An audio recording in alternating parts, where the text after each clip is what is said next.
Thank you, Mr. Chairman, and gentlemen, thank you for your service. I echo the sentiments of a number of my colleagues on this committee to focus on the need to do everything you can to end sexual assault in your service and, of course, all the other services. Admiral Greenert, you gave a response to Senator Ayat regarding the number of ships, and I believe that you said that the reduction in the number of ships will slow our rebalance to the Asia Pacific. This is not a question, it's simply to say that I share those concerns with you, and this is your response is yet another reason that we need to end sequestration and focus on going forward come October 1st. Secretary Mabus, I want to thank you for your noting that you are doing everything you can to use some other method than furloughing the thousands and thousands of civilian employees at our various shipyards and other places in order to meet your budget cuts. So the thousands of our civilian employees at Pearl Harbor Naval Shipyard and I commend you for those efforts, and please continue them.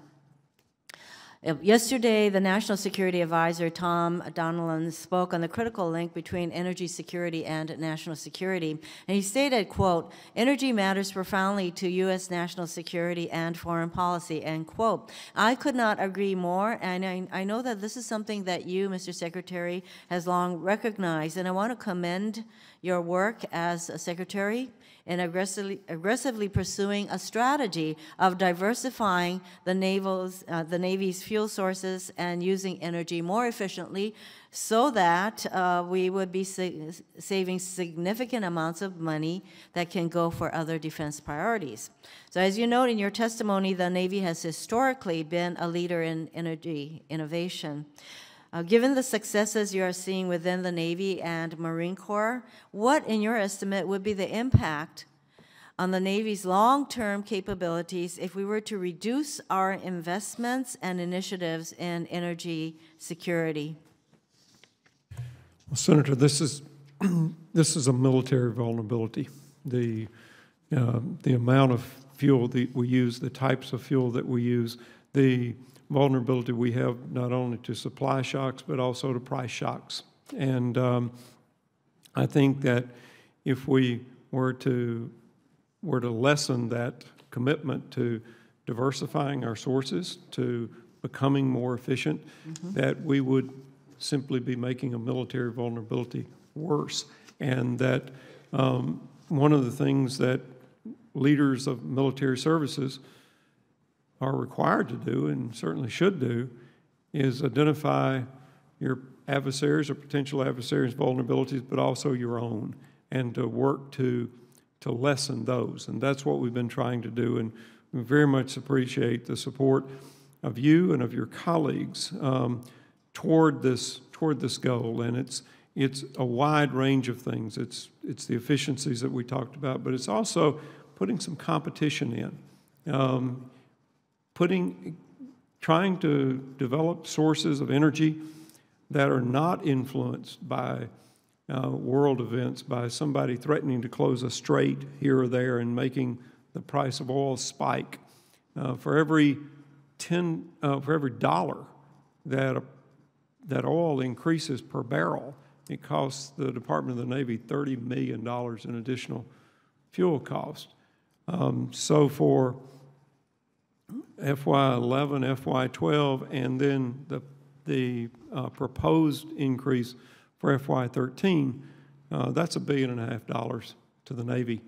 And those sorts of impacts have impacts on our operations, they have impacts on our people, they have impacts on our ability to do what our missions are. And so I would be very happy to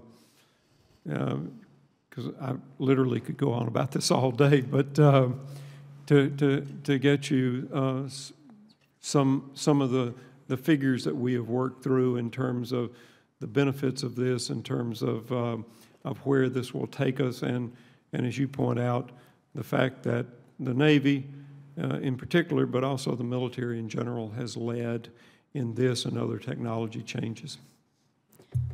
Mr. Secretary, I could not agree with you more that we need to continue to make the investments in the energy security, and you correctly identify this as a security vulnerability if we don't do that. General Amos, it's good to see you again.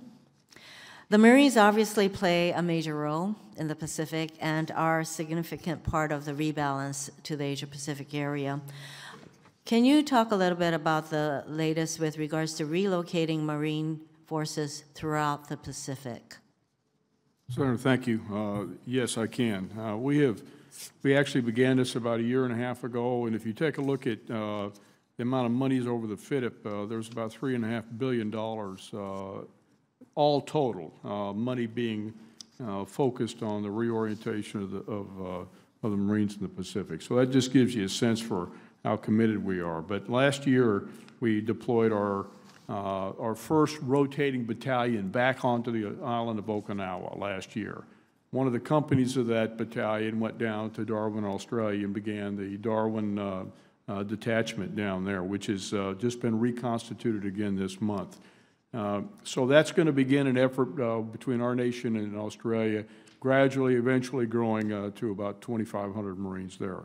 We started again this year with another installment of another Marine battalion from Hawaii to Okinawa. So today, we not only have the kind of typical battalion that's affiliated with Okinawa, we now have 2 rotating battalions on the ground in Okinawa in support of the rotational forces.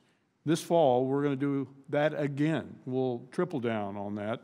So we'll have 3 rotating battalions plus 1 on the ground. We'll move more aviation assets into the Western Pacific. So we're committed on that. And there's already this footprint increasing in the Western Pacific for the shift to the Pacific. Thank you very much for that explanation. And as I am the last remaining person on the committee here, I want to once again, on behalf of our committee, thank you all for your service and for being here with your testimony. And the committee stands adjourned.